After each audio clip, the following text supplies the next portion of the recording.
자, 이번 시간은 26페이지예요. 의사표시에 있어서 이제 진이 아닌 의사표시부터 정리하면 되겠죠. 자, 먼저 진이 아닌 의사표시요. 거기에 먼저 1번 동그라미부터 정리를 해 두셔야겠어요. 그 민법 107조 1항의 취지. 이것은 표의자의 진위가 어떻든 표시가 되면 그 진위대로 의사표시대로 즉 표시대로 효력을 부여하는 것입니다.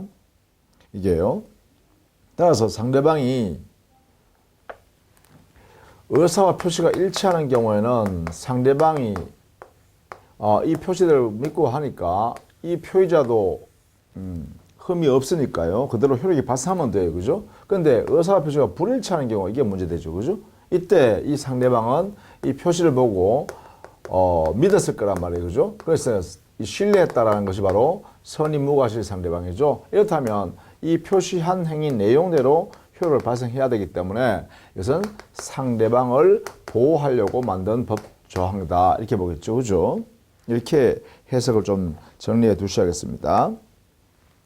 그 다음 두 번째, 진이 아닌 의사표시에 있어서의 진이의 의미. 이것은 꼭 알아두셔야 됩니다. 중요한 판례입니다. 진이란 특정한 내용의 의사표시를 하려고 하는 표의자의 생각을 말하는 것이지 표의자가 진정으로 마음속에서 바라는 사항을 뜻하는 것은 아니다. 이걸 꼭 알아두셔야 돼요. 특정의 의사를 표시하려는 생각 그 자체를 말합니다. 따라서 그 사람의 진정한 마음속에서의 의도, 희망하는 것, 이것을 말하는 것이 아니다. 그죠? 희망하는 것. 이걸 말하는 게 아니다라는 것이죠. 자, 이걸 꼭 알아두셔야겠습니다. 2번. 그 다음에 이 비진이 표시의 구체적 예로서요. 3번. 사립학교법상의 제한 규정 때문에 교직원 등의 명의를 빌려서 학교 법인의 차금 행위, 즉 돈 빌리 행위죠. 돈 빌리 했을 때 이때 이 교직원요. 자기 명의로 돈을 빌린다. 라는 것을 알고 스스로 가서 돈을 빌린 거죠. 따라서 이 교직원의 의사표시는 비진이 표시가 아니다라는 것이에요. 진이에 따른 의사표시라는 거예요. 이 진이. 진짜 자기 명의로 돈을 빌린다는 생각은 있었다는 것이죠. 이것을 우리는 진이에 의한 의사표시라고 합니다. 그래서 진이 아닌 의사표시는 아니다. 비진이가 아니다 이 말이에요. 자, 그게 이제 연장선상에서 4번을 보시면 돼요. 대출 절차상 편의를 위하여 명의를 빌려준 행위가 비진이 표시에 해당하지 않는다고 본 사례였죠. 똑같잖아요. 돈을 빌리는데 그 사람 이름으로 돈을 못 빌리니까 내 이름으로 빌리도록 할 수 있도록 내 이름으로 빌리겠다. 이렇게 하는 것이 뭐라고요? 바로 편의를 제공하기 위해서 자기 이름으로 돈을 빌린다. 이것도 역시 뭐라고요? 이거와 똑같은 현상이죠. 교직원 명의로 돈을 빌린다. 이거와 똑같다는 거예요. 그래서 이거는 역시 비진이 표시가 아니라 진이에 따른 의사표시라고 본 거죠. 따라서 그 명의로 빌린 사람, 그죠? 명의자가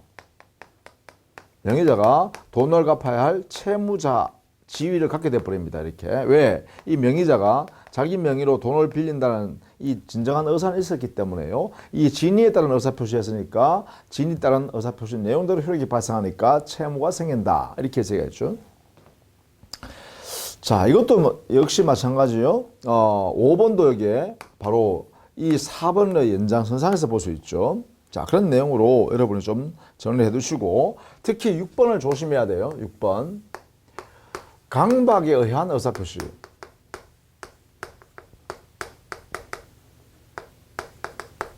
강박에 의한 의사표시. 자, 표의자의 이 의사표시요. 표의자의 이 의사표시는 진위에 따른 의사표시라는 것입니다. 비진이 표시가 아니라는 거예요. 자, 6번 동그라미. 거기에 지인이란 즉 비진이 표시에 있어서 지인이란 특정한 내용의 의사표시를 하려고 하는 표의자의 생각을 말하는 것이기 때문에 비록 재산을 강제로 뺏긴다는 것이 표의자의 본심으로 잠재되어 있다 하더라도 표의자가 강제에 의하여서나마 증여를 하기로 하고 그에 따른 증여 의사표시를 한 이상 증여의 내심 효과사가 결여된 것이라고 할 수 없다. 이 말의 의미가 바로 뭐예요? 강박을 당해서 의사표시한 이 의사표시가 비진의 표시가 아니라 그 강박에 의한 의사표시한 표의자의 지인에 따른 의사표시라고 해석해야 된다. 이런 이야기예요. 이 의사표시가 지인에 따른 의사표시다. 라는 것입니다. 자, 6번. 의미 알아두셔야 됩니다. 꼭 알아두세요. 그 다음에 9번에요. 대리권 남용한 경우에 여기에 그 배임적 대리 행위한 행위 있죠. 대리인의 행위요. 이 대리 행위에 대해서는 대리인의 의사표시를 어떻게 해석하느냐라는 것입니다. 이것을 마치 107조 비진의 표시로 해당한다고 해석하자는 것이에요. 이렇게요. 요 대리행위 안에 있는 대리인의 의사표시요. 이것을 우리는 107조 비진의 표시행위로 해석하자. 이런 이야기예요. 그렇다면 어떻게 되냐. 이 대리행위의 상대방이 이게 비진의 표시, 그죠? 대리인의 의사표시가 비진의의 표시행위라는 사실을 상대방이 알았거나 알 수 있었다면 그러면 107조 1항 단서에서 말이죠. 이 표시행위가 그렇죠? 이 표시행위가 무효가 된다. 이렇게 되죠. 이게 바로 민법 107조 1항 단서의 명문 규정이네요.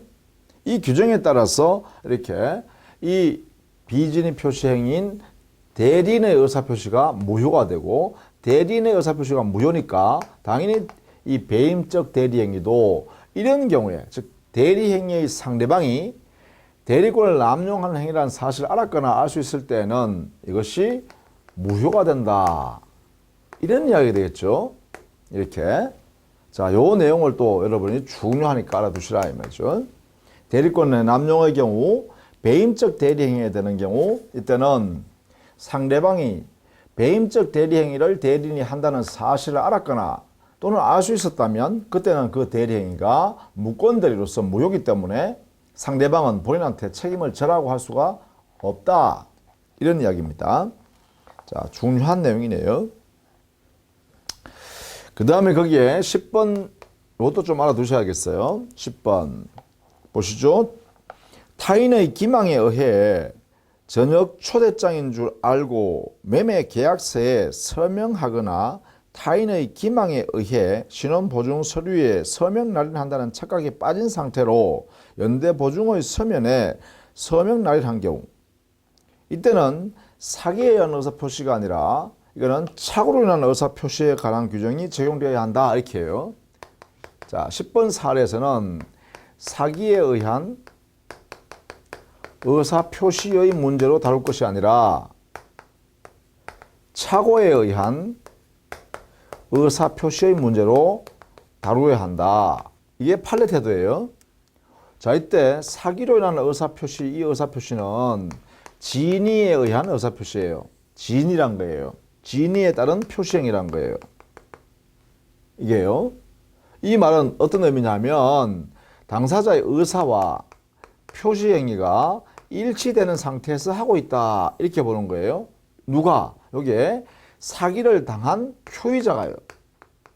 이 표의자의 의사표시가 진의에 따른 의사표시다. 이 말이에요. 즉 사기당했지만 자기 스스로 사기당한 상태에서 이런 주어진 상황에서는 내가 이러한 의사표시를 해야지라고 마음먹었고 그 의사표시를 그대로 상대방한테 표시했다는 거죠.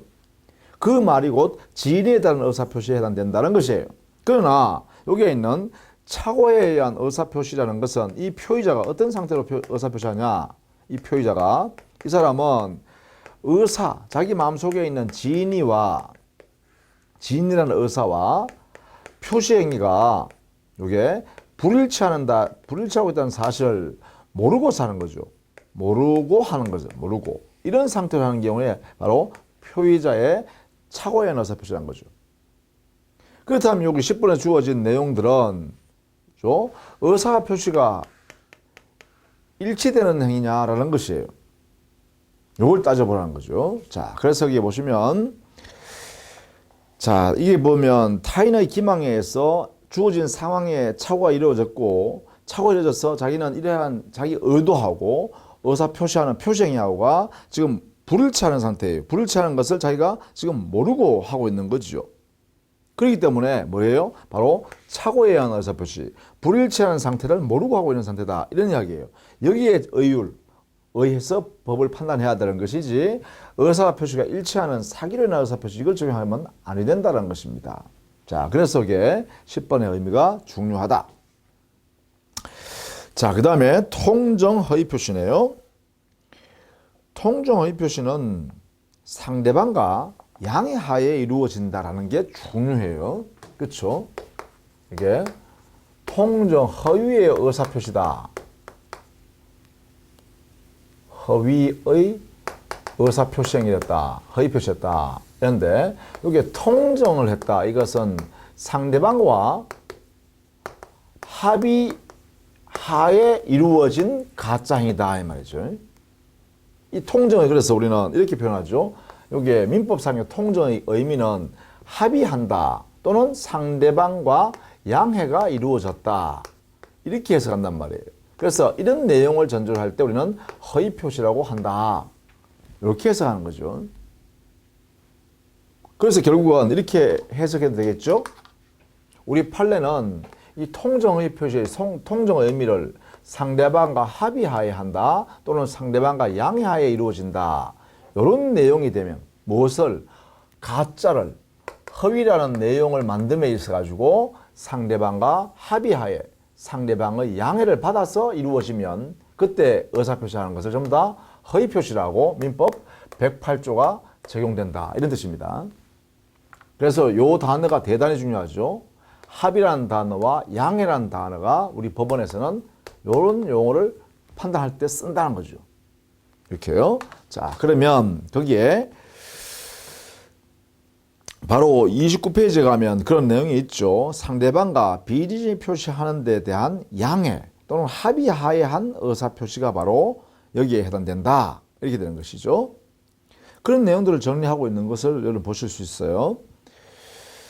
자, 그 다음에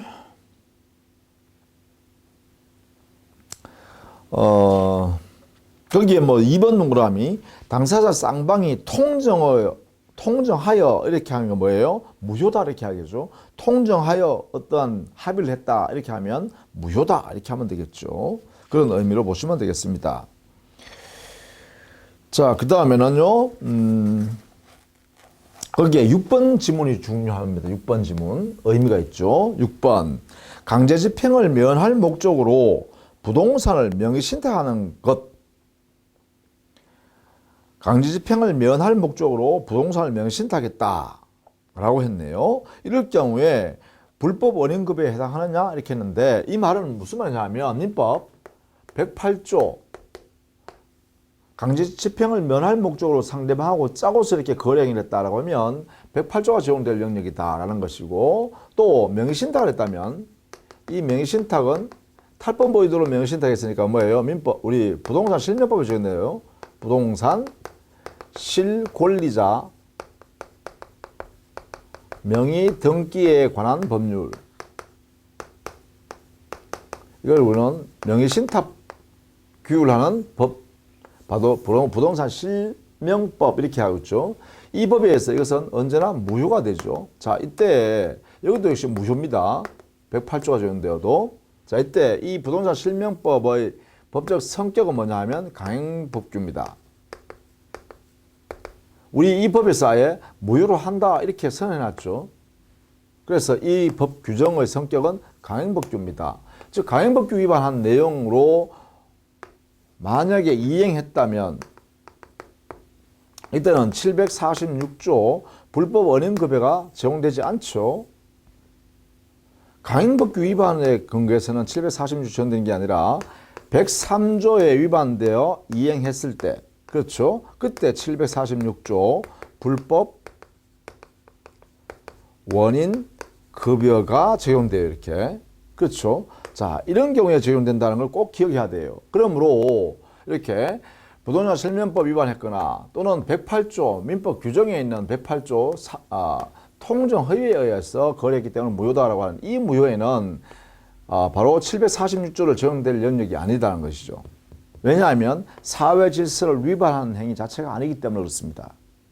그렇죠? 그래서 요 6번도요. 불법 원형급여에 해당되지 않는다라고 해야 되고 급부 이행한 것은 돌려받을 수 있다. 이렇게 해석해야 된다는 것이죠. 그 다음에 7번. 이것도 알아두셔야죠. 7번. 통정허위 표시에서 가장거래행위를 했어요. 가장행위를 했습니다. 가장행위를 하면 이 행위의 효과는 무효죠. 이게 됩니다. 가장행위니까. 이 무효에 대해서 만약에 채권자 지주권 행사할 수 있는가? 이런 문제 되죠. 채권자 지주권의 대상이 되는가 할 때 이 가장행위가 만약에 이렇게 해요. 사회행위에 해당된다면 여기에 해당된다면 가능하다 이렇게 합니다. 즉 채권자의 그 채권을 침해할 그러한 내용으로서의 가장행위라고 하면 채권자 취소권에서 이 사행위를 취소해 버릴 수 있다 이런 이야기죠. 그래서 가장행위 이것은 채권자 취소권의 대상이 될 수도 있다 이렇게 돼야겠죠. 그죠? 경우에 따라서는 그렇게 해석을 해 주셔야 됩니다.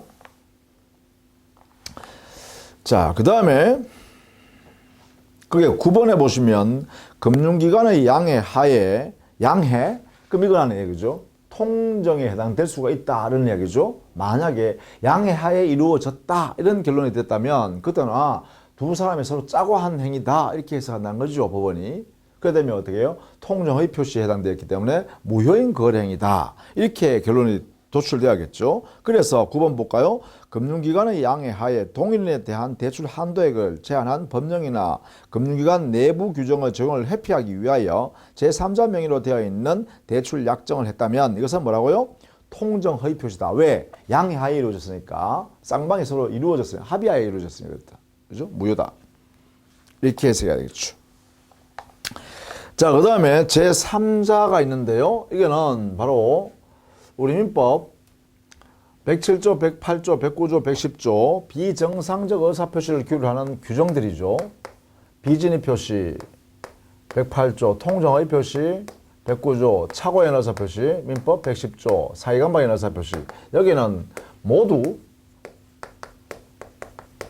선의의 제3자 보호하는 규정이 있죠. 제3자를 보호하는 규정을 두고 있어요. 선의 제3자. 이게 있다, 그죠? 여기 이제 제3자에 해당되는가? 그 다음에 선의는요, 우리 판례가 추정한다. 이렇게 했습니다. 선의로 추정. 그러면 제3자인가 아닌가? 이것을 판단해야겠는데, 이 제3자를 어떻게 해석하느냐는 이것은 반드시 새로운 법률 관계를 맺어야 합니다. 새로운 관계. 요 새로운 관계를 맺어야만 제3자가 된다. 이렇게 해서 한다는 거죠. 자, 볼까요? 그래서 이게 첫 번째 1번 조심해야죠. 알아두셔야 됩니다. 1번. 선의로 추정한다는 법원이죠. 판단하죠. 판례는 선의에 대해서는 판례가 추정한다. 이렇게 했습니다. 그 다음 2번에는 제3자 의미죠. 거기 보면 무효인 행위를 전제로 해서 그렇죠? 무효인 그 행위의 외형상 이루어진 그 법률관계를 토대로 해서 새로운 법률상 원인관계를 맺어야 돼요. 새로운 법률관계를 맺은 사람이어야 됩니다. 이것을 맺어야만 제3자로 한다라는 것이죠. 그 다음에요. 그 4번에 이제 구체적 사례를 정리했죠. 보증인이 주채무자의 기망행위에 의하여 주채무가 있는 것으로 믿고 주채무자와 보증계약을 체결한 다음 그에 따라 보증채무자로서 그 채무까지 이행한 경우였죠. 그렇게 되면 이것은 제3자에 해당된다 이렇게 했죠.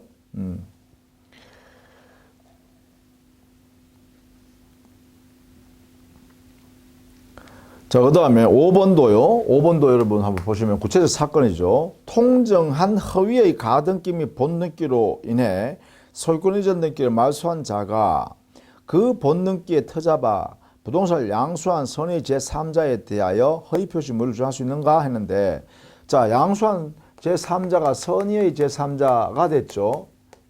3자인 양수인이다. 이되면 이거 뭐예요? 이 사람이 되면 이 선의 제3자한테는 누구도 대항하지 못한다, 그죠? 대항할 수 없다예요. 대항할 수 없으니까 거기에 권리를 직권 말소당한 사람도 이 사람한테는 대항할 수 없죠. 이 사람 보호된다라고 해야겠죠. 보호 이렇게 해야 됩니다. 그죠? 자, 6번도 마찬가지고요. 자, 이러한 내용들을 우리는 이건 내용을 다 이렇게 볼 수 없으니까 이 33페이지에 여러분 교재 33페이지에 제3자에 해당되는가 안 되는가를 정리를 해놨어요. 해당 여부의 표가 있어요. 그죠? 이 표를 여러분 보시기 바랍니다. 거기에 보면 해당되는 사람들 쭉 나열해놨죠. 가장매매의 매수인으로부터 다시 그 목적물 매수한 자라든지 그 가장매매 매수인으로부터 돈을 빌려주고 저당권을 설정한 사람이라든지, 그죠? 또 가장 저당권 설정 행위에 기해서, 그러면 가장 저당권 설정 행위니까 저당권이 없는데 저당권을 실행됐을 때 새로 경납받은 사람이라든지, 또는 가장매매의 매수인으로부터 가등기를 취득한 자라든지, 그 다음 가장매매에 대한 대금 채권을 양수한 사람이라든지 등등등 이렇게요. 그렇죠? 이런 사람들을 우리는 제3자에 해당된다라고 했죠. 이에 반해서 옆에 해당되지 않는 사람들 있죠. 이런 것들을 여러분 좀 암기를 하시는 게 좋겠습니다. 아예, 그죠? 그래서 우리 시험에 제3자 기본적으로 성질을 넣습니다. 여기에 제3자는 새로운 법률 관계를 반드시 해야 됩니다. 뭐를? 이것을 기초로 해서 특히 무효니까 107조나 108조 행위를 기초로 해서 이것을 기초로 하여 새로운 이해관계를 이렇게 맺은 사람을 말한다. 이렇게 정리를 좀 해주자 이거죠. 자, 그 다음에 착오에 의한 의사표시인데요. 이 착오에 의한 의사표시에서는 여기 34페이지에 동기의 착오를 좀 잘 봐두셔야겠어요. 동기의 착오.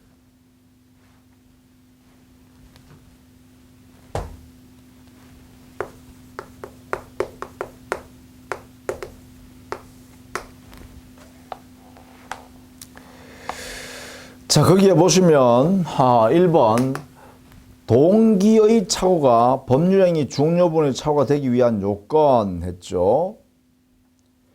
자, 첫 번째, 세 번째로 보시면 그 동기를 당의 의사표시 내용으로 삼을 것을 상대방에게 표시하고 그 다음에 의사표시 해석상 법령의 내용으로 되어 있다고 인정하면 충분하다 했죠. 이 말은 뭐예요?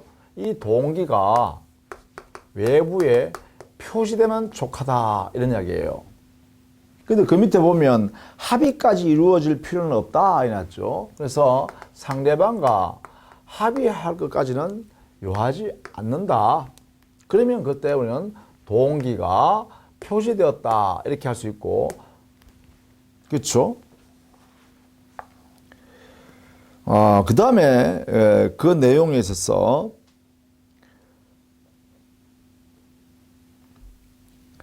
일반인 입장에서요, 그 내용이 이런 거죠. 요 표시된 그 동기가, 그죠? 중요 부분이냐, 중요 부분이 아니냐라는 것은, 즉, 법률행위에서 중요 부분 여부를 따져야 되잖아요. 그죠? 법률행위의 중요 부분에 해당되는 것이어야 돼요. 표시된 이 동기가. 그러면 중요 부분인지 아닌지는 어떻게 판단하느냐. 이것은 표의자 입장에서도 그 착오가 없었더라면, 동기의 착오가 없었더라면 법률 의사표시, 법령이 하지 않았을 것이고, 또 보통 사람인 일반인 입장에서도 봐도 그러한 착오가 없었더라면, 즉 동기의 착오가 없었더라면 그러한 의사표시 하지 않았을 것이다 라고 한다면 그때 중요 부분이라는 거죠. 중요 부분. 그래서 보통 이것을 우리는 주관적으로 중요하고 객관적 일반인한테도 중요하다고 판단되어져야 한다 이렇게 하고 있죠. 그런 내용이 여기에 정리되어 있는 거예요. 그 다음에 2번에 보시면 금융기관이 신용보증기금에서 연체가 발생하여 신용보증 제한 대상이 되는 기업에 대한 거래 상황 확인서를 발급함에 있어서 아무런 연체가 없는 것으로 기재했답니다. 금융기관이. 그래 되면 그건 뭐예요? 제3자가 제공해 준 그 내용에 연체 사실이 없다 해버리면 신용이 아주 높다고 판단하겠죠. 그래 되니까 신용보증기금에서 신용보증을 해줬겠죠. 그런데 알고 보니까 그 사람이 연체 사실이 있더라는 거죠. 그런 경우에는 이것은 중요부분에 관한 동기의 착오다 이렇게 해가지고 취소할 수도 했죠. 따라서 그 금융기관이 이러한 행위에 대해서 신용보증을 서둘러 했을 때 그 내용은 중요부분에 대한 착오이기 때문에 동기의 착오이기 때문에 취소할 수 있다 이렇게 했어요. 2번 알아두셔야겠습니다. 자, 그 다음에 4번 같은 거요. 시가에 대한 것은 중요분이 아니라고 한 것이죠. 여기 보면 부동산 매매에 있어서 시가에 관한 착오는 의사를 결정하면서 동기의 착오에 불과할 뿐이고 더 나아가서 중요한 부분이라고 할 수도 없다 이랬죠. 그러니까 이거는 중요 부분이 아니다. 아예 중요 부분 자체에 해당되지 않는다. 그러니까 뭐예요? 시가를 잘못 판단했다고 해서 차고 있으니까 나 취소하겠다. 이게 안 된다는 것이죠. 그러나 여기 5번은 또 알아두셔야겠네요. 토지를 거래함에 있어서 토지의 현황이나 토지의 경계에 관해서 이 부분에 대한 착오는 이거는 중요 부분에 되기도 한다라는 거예요. 중요 부분에 된다라는 것이죠. 자, 그렇게 판단하고 있죠. 여기 있는 내용들은 바로 이런 내용들을 정리해 두셔야겠습니다.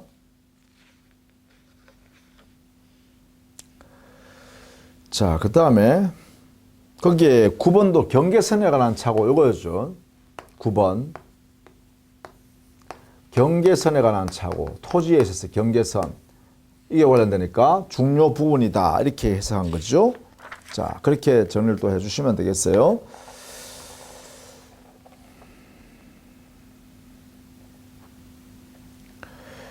그 다음에 11번에 보시면 11번 동기의 착오를 이유로 계약을 취소할 수 있는 경우 중에서요.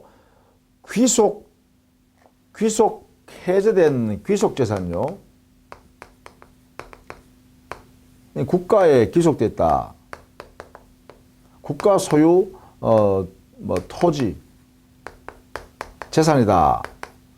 이걸요. 이게 여기에 대한 착오를 일으켜 가지고요. 공무원이 이렇게 이야기를 했네요. 그렇죠? 여기 보면 귀속 해제된 토지인데도 해제됐으니까 국가 토지가 아니란 거죠. 이게 해제됐다 이 말은 이게 해제되었다 이 말은 국가 소유 토지가 아니다 이 말이에요. 의미가. 자, 그런 의미입니다.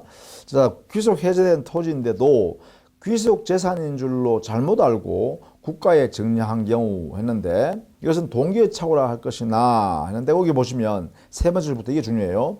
그 동기를 제공한 것이 즉 국가에 증여하게 된 사람이 자기가 점유하여 자기가 소유하고 있는 물건인데도 불구하고 야 공무원이 와가지고 그 토지는 당신이 점유하여 사용하는 그 토지는 국가의 귀속재산이야 이러니까 이 사람이 그러면 내가 이제까지 사용했는데 내가 정리해버릴게요. 그러면 국가가 줄게요. 더 줄게요. 가져가세요. 이렇게 했어요.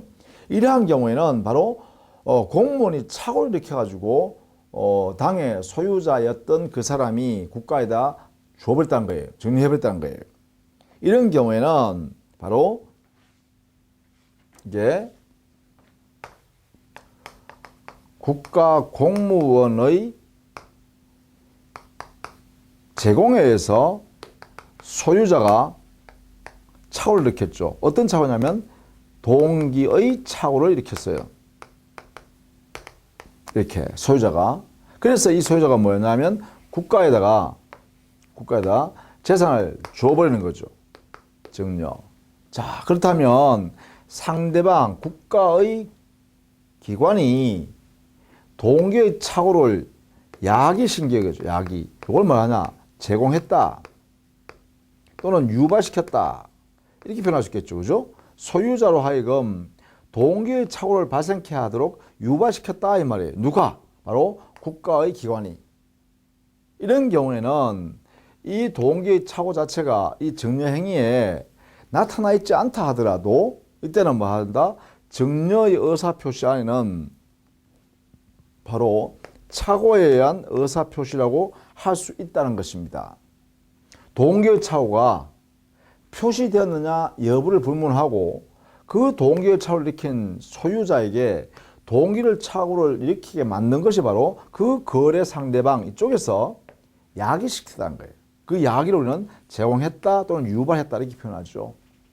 제공이나 유발을 시켰다 상대방이. 그죠? 상대방이. 이런 경우에는 이 착오엔 중요분의 착오에 해당되기만 하면 취소할 수 있도록 하자라는 것이죠. 그래서 이 정령행위를 취소할 수 있도록 허용하죠.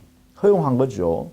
그래서 국가에게 내 재산 주었던 거 돌려주세요 할 수 있도록 하겠다 이런 얘기예요. 따라서 11번 좀 알아두셔야겠죠. 자, 그 다음에 중요분의 착오에 관한 이야기가 여기에 뭐 쭉 나열해 놨는데요. 거기 보시면 그 1번 동그라미 1번요. 중요 부분에 관해서 중요 부분의 판단 구체적으로 우리 법원에 판단한 것이죠. 중요 부분 1번 여기는 표의자 입장에서도 중요 부분이 한다. 이걸 우리는 주관적 요건이라 그래요.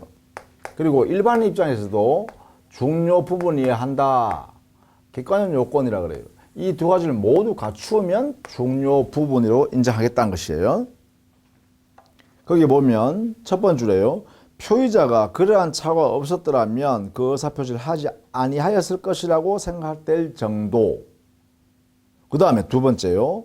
두 번째 줄 있습니다. 보통 일반인도 표의자의 처지에 섰더라면 그러한 의사표시 하지 않았으리라고 인정될 정도. 그래서 표의자 입장에서도 중요 부분이다. 객관적이라는 것은 일반인, 보통인 입장에서도 그러한 의사표시 하지 않을 것이었다. 이렇게 판단하게 되면 중요 부분을 인정하겠다라는 것이에요. 이렇게요. 그 다음에 2번요. 착오가 있다 하더라도 착오가 존재하더라도 이 착오의 존재 때문에 그 당사자한테 경제적 불이익이 발생하는 것이 기본적으로 그래야 중요 부분에 해당한다고 판단한다는 거예요. 판례는. 그래서 우리 판례는 뭐냐면 착오가 존재하더라도 어떤 경제적 불이익이 생기는 게 없다. 이게 안 생겼다라고 하면 중요 부분이라고 인정할 수가 없다. 이렇게 해석하죠. 그게 2번입니다. 2번 착오로 인하여 표의자가 경제적 불이익을 입지 아니한 경우에는 법률행위의 중요 부분의 착오라고 아니다. 이렇게 했다는 것이죠. 내용을 알아두셔야겠죠.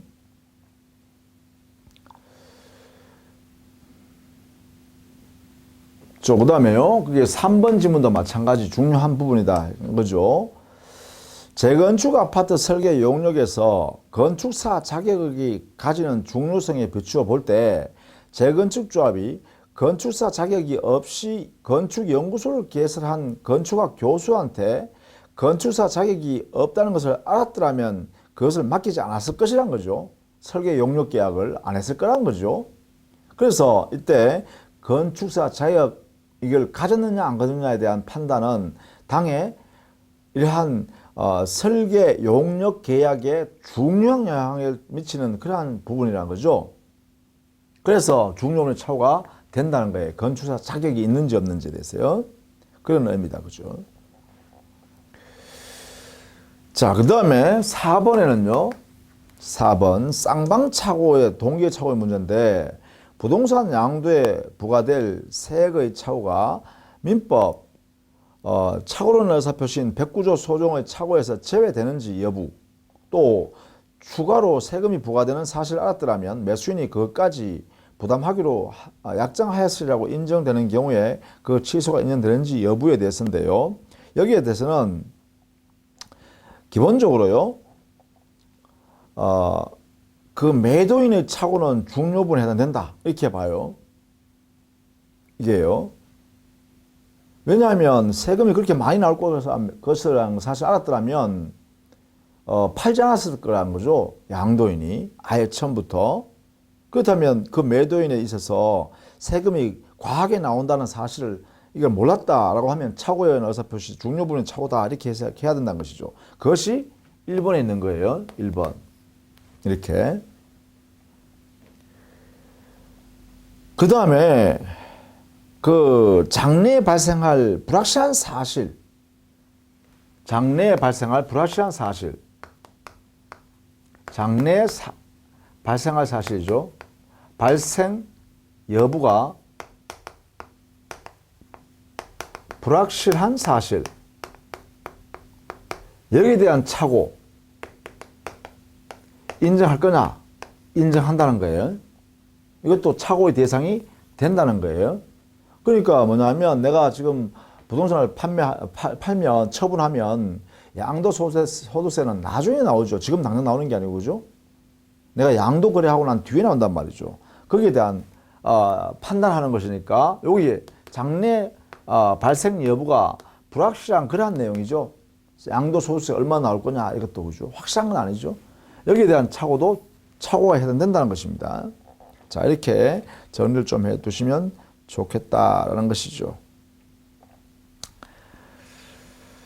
그 다음에 5번 지문요. 5번 지문도 조심해서 읽어야 되는데 양도소득세 부과 여부에 관한 착오가 법령의 중요 부분에 해당되느냐?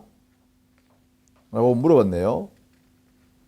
이것은 중요 부분에 해당된다라고 해석할 수 있다는 거죠. 여기 했죠. 세금 자체 그죠. 근데 양도소득세 부과를 회피할 의도를 체결된 매매 계약 그 자체는 반사회 질서 행위는 아닙니다. 세금을 회피할 의도를 가지고 거래 행위한다. 이것은 세법에 위반을 있을지언정 103조 사회질서 위반에 해당되지는 않는다. 이렇게 되겠죠. 이렇게요. 우리 판례가 이렇게 보고 있다는 거죠. 자, 이것도 여러분은 좀 정리를 해 두셔야 합니다. 자, 그 다음에 6번. 6번에 보시면 근저당 설정 계약에서 채무자 그러면 물상보증인이요. 물상보증인이 근저당 설정 계약의 당사자로서 채권자와 물상보증인으로서의 저다 근저당 설정 계약을 해주는데 여기에 채무자를 잘못 인식했다. 채무자에 대한 오인이 있다. 오인. 채무자에 대한 오인. 이 물상보증인의 채무자의 오인은 중요 부분, 즉 근저당 설정 계약에서 중요 부분인가? 이렇게 물어봤어요. 이렇게 물어보니까 우리 법원은 뭐예요? 그래, 물상보증인은 채무자의 변제 자력이 대단히 중요한 건데 그 채무자가 누구냐는 그러한 근저당 설정 계약을 할 거냐 말 거냐의 결정에 중요한 영향을 미친다. 그래서 뭐예요? 중요 부분이다. 이렇게 했다는 것이죠.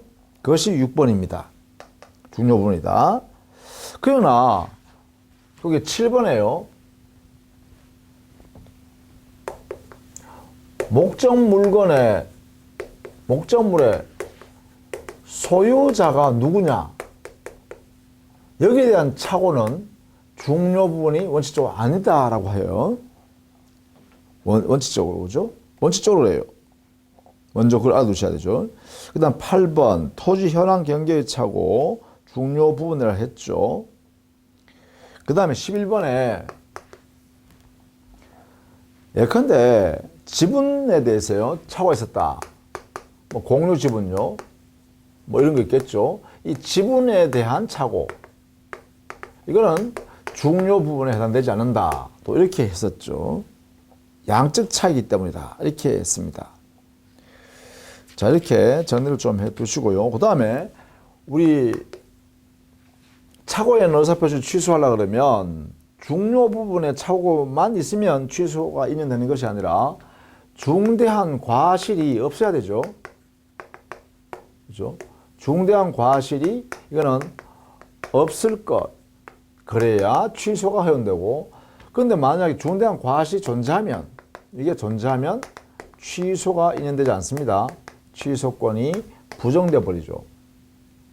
그러면 중대한 과실이 존재에 대한 입증 책임은 누가 지느냐? 요까지도 알아두십시다. 이것은 상대방이 부담한다.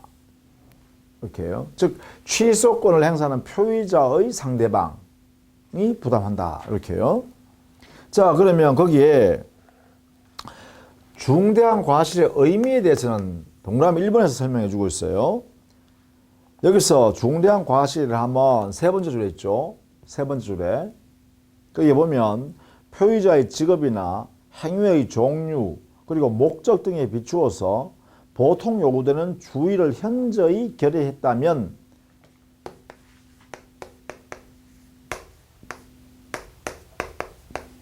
이 되겠죠. 현저한 부주의가 있다면 바로 중대한 과실이 있다. 이때 현저한 부주의를 판단해 뭐예요? 행위자의 직업, 행위 종류 등을 전부 다 판단하는 것이다. 이렇게 보고 있죠. 자, 그 다음에 3번. 이런 것도 한번 읽어봐 두시면 됐죠. 부동산 중개업자가 다른 점포를 매매 목적으로 잘못 소개했다. 그렇다면 부동산 중개업자는 보통 그 거래 행위의 전문가 아닙니까? 그러면 거래하고 있는 당사자가요. 그 중개업자의 말을 신뢰하는 것은 그래요. 자기가 구체를 다 알아보지 않았다는 면에서는 과실은 존재하지만 중대한 과실은 있다고 할 수 없죠. 그래서 3번요. 전문가의 말을 설명을 신뢰하는 것은 뭐 단순한 과실은 존재한다고 할 수 있어도 중대한 과실은 있다고 할 수 없죠. 그래서 전문가의 의견을 또는 설명을 이것을 신뢰자 이 사람은 과실 정도는 인정되어도 중대한 과실은 인정할 수 없다 이렇게 한 거죠. 그게 바로 3번에 있는 것이고요. 4번도 마찬가지예요. 4번도 고려청자를 매수하는 사람이 말이죠. 고려청자. 골동품을 자기가 많이 거래해봤기 때문에 자기가 감정 능력이 아주 뛰어난 줄로 과신한 거죠. 과신했는데 알고 보니까 고려청자 매매 계약을 해놔놓고 보니까 나중에 감정인을 전문가인 감정인을 가서 보니까 그때는 고려청자가 아니더란 거예요. 감정인이 보니까. 이럴 때 이 거래 당사자 매수인요. 매수인은 고려청자라는 사실 즉 자신의 감정 능력에 대한 과신이 있어요. 과신. 이 과실은 뭐예요? 과실이 있다는 거예요. 과실. 그러나 중과실이 있다고 할 수는 없다는 거죠. 중과실은 인정할 필요가 없다. 이렇게 했어요. 자, 그런 내용들을 여러분 한번 읽어보시면서 정리를 좀 해두자. 이런 얘기입니다. 자, 그 다음에 거기에 7번 정도 한번 알아두시면 좋겠죠. 자, 표의자가 말이죠. 표의자가 중요 부분에 관하여 중대한 과실로 착오를 일으켰네요. 그러면 이 사람은요, 취소 못합니다. 왜? 중대한 과실이 있기 때문에 취소권이 인정될 수가 없습니다. 이 표의자한테는. 그런데 만약에 이 표의자와 거래한 상대방이 있을 거 아닙니까? 상대방. 이 상대방이 이런 상황에 있을 때 보세요. 이 표의자의 이러한 부주의에서 착오를 일으켰다라는 것을 이런 상태하에서 자기하고 거래한다는 것을 얘가 알면서 이용한다. 이 상대방이 이용해서 요 과실 착오에 빠져 있다는 요 중대한 착오에 빠져서 중과실로 착오에 빠져서 지금 자기와 거래하고 있다는 사실을 상대방이 이것을 이용해서 이렇게 거래 행위를 했다. 라고 하면 이 사람은 보호할 필요가 없죠. 그래서 이때는 오히려 상대방이 이용하여 이렇게 거래 맺었다면 이 표의자는 뭐 할 수 있다? 그래, 이때는 취소권을 인정한다라는 것입니다. 이것이 바로 7번입니다. 그렇게 좀 정리를 좀 해 주셔야겠다는 것입니다. 자, 그 다음에 그 40페이지 제일 밑에 타 제도와의 경합에서요. 동그라미 1번 사기와 착오의 경합. 이 매수인을 가지고 보면 돼요. 매수인이 매도인으로부터 사기당해서 착오에 빠진 상태에서 착오에 대한 의사표시를 했다라고 하면 이때는 매수인은 착오에 대한 의사표시 취소라도 할 수 있고 사기당한 의사표시를 이유로 110조에 의한 취소권도 인정된다는 것입니다. 따라서 이 매수인은 109조 착오인 의사표시 취소권과 110조 사기강박, 즉 여기 사기로 인한 의사표시의 취소권을 뭐 아무거나 선택해서 행사할 수 있다, 이런 이야기죠. 그 다음에 2번 동그라미, 해제와 취소의 경합은 그래요. 매도인이 해제권 행사하고요. 매수인은 매도인이 해제권 행사한 후에 매수인이 취소권을 행사하는데 그 이유가 매수인이 착오에 의하여 의사표시했기 때문에 그 내용에 109조 요건을 다 갖췄으므로 매수인은 취소하려고 그런 거예요. 그러면 매매계약이 해제된 이후에도 매수인은 취소할 수 있는가, 이렇게 물어보는 거죠. 여기에 대해서 우리 판례가 가능하다. 매수인은요, 매도인이 매매계약을 적법하게 해제한 후일지라도 매수인에게 매매계약 당시에 취소 사유가 있고 그 취소 요건을 다 갖췄다면 해제된 매매계약이라도 취소할 수 있다, 이렇게 한 판례죠. 자, 이렇게 정리를 해주면 좋겠습니다. 자, 그 다음에 다음 시간에는요, 하자 있는 의사표시를 정리하도록 하겠습니다. 자, 수고 많으셨습니다.